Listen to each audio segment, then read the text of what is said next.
오늘 말씀은 사무엘하 19장 1절에서 15절까지 말씀인데요. 9절에서 15절까지만 읽도록 하겠습니다.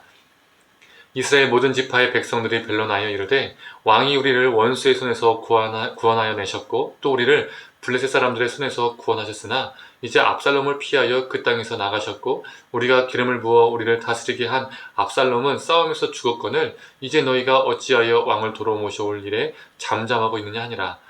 다윗 왕이 사독과 아비아달 두 제사장에게 소식을 전하여 이르되 너희는 유다 장로들에게 말하여 이르기를 왕의 말씀이 온 이스라엘이 왕을 왕궁으로 도로 모셔오자 하는 말이 왕께 들렸거늘 너희는 어찌하여 왕을 궁으로 모시는 일에 나중이 되었느냐.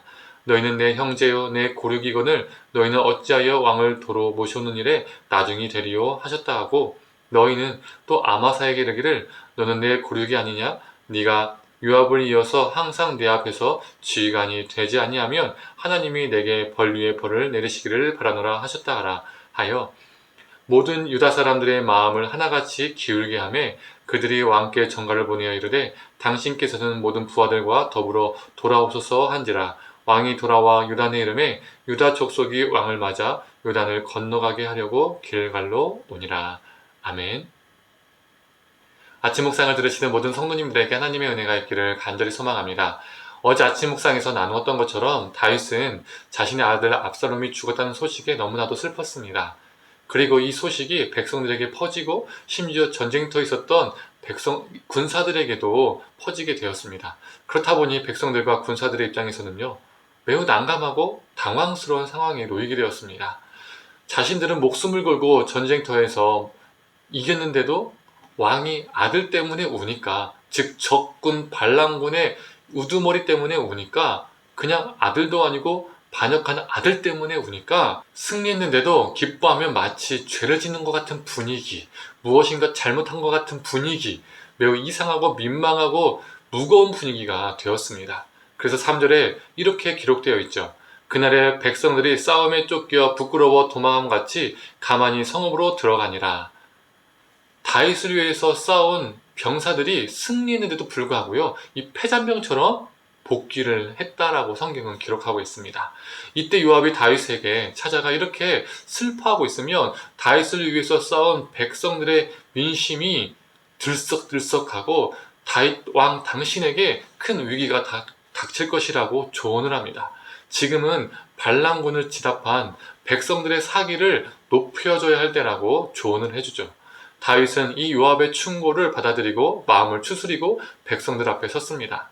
그런데 이스라엘 분위기는요, 뒤숭숭했죠. 다윗을 따르던 사람들, 그리고 압살롬을 따랐던 사람들, 이 사람들이 둘로 나뉘어져 있습니다. 특히 반역 세력에 가담했거나 이 반역 세력에 암묵적으로 지지했던 사람들은요, 지금 난처한 상황에 놓여 있습니다. 표준 세번역으로 9절은요, 이렇게 기록되어 있습니다. 이스라엘 백성은 지파마다 서로 의논이 분분하였다. 분명 어떤 이들은 이왕 반란을 시작한 거 계속하자, 다윗을 다시 왕으로 받아들이면 우리는 이제 보복을 당하고 죽은 목숨이다 라고 생각하는 사람도 있었겠죠. 그러니까 압살롬이 죽었어도 다른 사람을 왕으로 세우고 다윗을 쫓아내자, 이렇게 어떤 사람들은, 어떤 지파들은 이렇게 주장했을 것이고요. 또 어떤 지파와 어떤 사람들은 아니다, 이미 압살롬은 죽었고 우리 다시 다윗에게로 돌아가자, 다윗만한 왕이 지금까지 없지 않았었냐, 자, 우리가 돌아간다면 용서해 주실 것이다 라고 서로 의견이 분분했다는 것이죠. 그때 다윗은 의견이 분분하여 나뉘어진 이스라엘 백성을 향해서 화해의 손길, 즉 하나 되어지는 방법을 시도합니다. 첫 번째로 다윗은 유다 지파를 향해서 예루살렘 성으로 귀환하는 자신을 환영해 주기를 촉구했습니다. 유다 지파 사람들도요, 압살롬의 반역에 많이 참여했을 겁니다. 그래서 그들은 다윗이 두려웠을 겁니다. 그래서 다윗이 귀환한다는 이 소식이요, 기쁘지 않았던 겁니다. 그래서 마중을 나갈 수가 없었던 것이죠. 그러나 다윗은 그들에게 화해의 손길을 먼저 내밀고 자신을 궁으로 모시는 일에 적극적으로 동참해 주기를 바랬던 겁니다. 두 번째로 다윗은 반란군의 아마사를 요압의 후임으로써 군대 사령관의 자리를 약속합니다. 어찌 보면요, 아마사는 처형 제1순위입니다.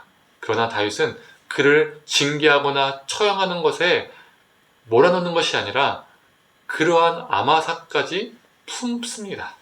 다윗은 예루살렘의 성으로 귀환하면서 반란에 참여한 백성들, 신하들, 군사들을 충분히 징계하고 처형할 수 있었습니다. 이게 어찌 보면 당연한 수순이죠. 그러나 만약 그렇게 했다면 이스라엘은 피해 시대에 돌입하게 되는 겁니다. 그 보복의 시대로 접어들게 되는 것이죠. 이스라엘은 피해 정치로 물들고 다윗은 폭군으로 백성들에게 기억되게 되는 것이죠. 그러나 다윗은 왕의 귀환을 보복과 피로 물들인 것이 아니라 평화와 화해로 물들이기를 원했습니다. 이러한 다윗의 모습에 예수 그리스도의 모습을 발견하게 됩니다. 왜 그렇죠? 다윗이 예루살렘으로 입성해야 했던 것처럼 예수님도 예루살렘으로 입성해야 했습니다. 예수님이 예루살렘에 입성하실 때 백마를 탄 전쟁하는 장군의 모습이 아닌 나귀를 탄 평화의 왕으로 예루살렘에 입성하셨습니다. 다윗이 예루살렘으로 입성하는 과정에서 자신을 배반한 백성들을 충분히 징계할 수 있었지만 그는 평화의 손길을 내밀었었죠. 예수님도 하나님을 배반한, 하나님을 거역한, 하나님을 떠난 우리 인간을 향해서 징계할 수 있었지만, 심판할 수 있었지만 우리를 향해서 화해의 손길을 내미셨습니다. 십자가에서 하나님의 평화를 이루셨습니다.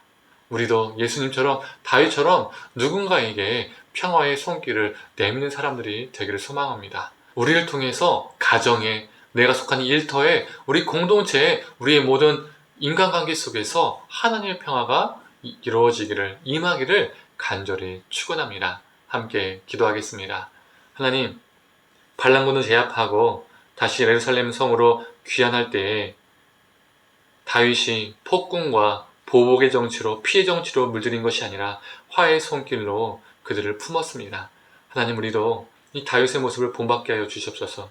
우리 예수님도 죄 지은 우리를 향해, 하나님을 배반한 우리를 향해 심판이 아니라 사랑과 평화로 우리를 붙잡아 주시고 품어 주심을 우리가 기억하고 그 은혜를 우리 삶 속에 품으며 누군가를 향해 화평과 평화의 삶을 살 수 있도록 주님 함께하여 주시옵소서.